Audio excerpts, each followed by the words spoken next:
In this section, your book briefly talks about the importance of electric forces in biology.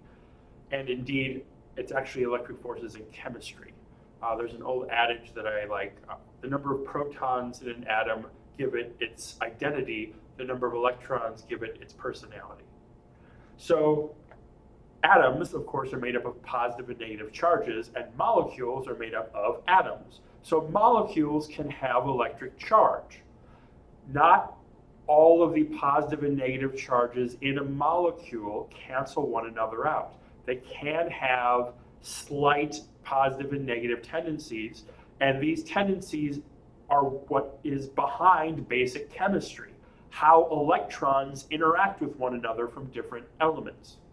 So, for example, DNA in biology, right? Deoxyribonucleic acid is highly charged, right? So the base pairs hook up with one another. That's how the molecule works. That's how the DNA base pairs attach to one another, is due to the electric forces between those complex molecules.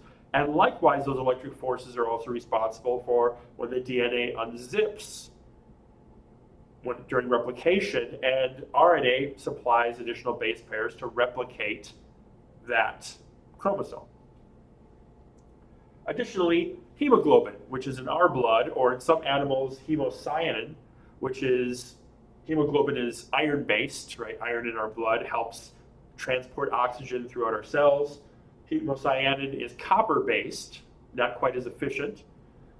Bonds to oxygen and transports it through a creature's body. If it weren't for the electric forces between hemoglobin and oxygen molecules, our cells wouldn't get oxygen, right? Life would not exist, at least not as we know it today. Now, a shape of a water molecule, water is a very interesting molecule because its shape gives it some interesting properties.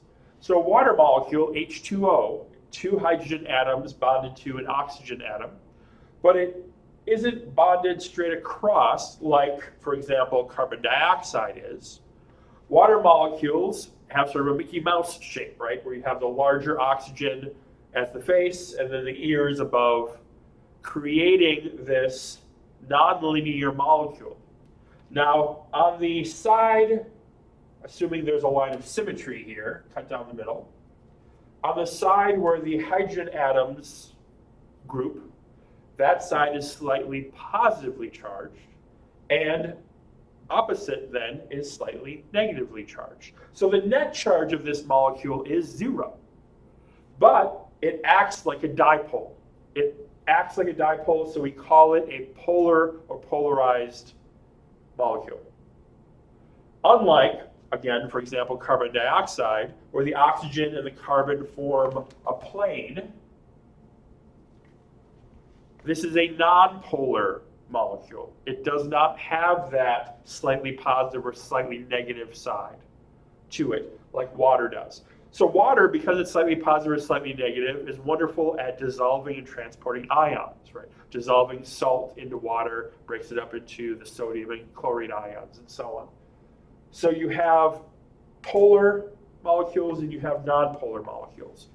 So electrostatic forces are critical for our understanding of how chemistry works, basic levels of chemistry, not going into quantum mechanics. And that understanding of chemistry allows us to understand how biology works.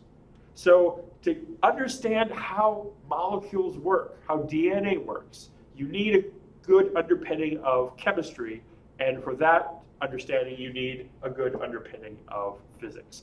Now, a lot of this physics, of course, is taught in general chemistry courses, but the electrostatic forces themselves, the negative and positive charges, is in the realm of physics.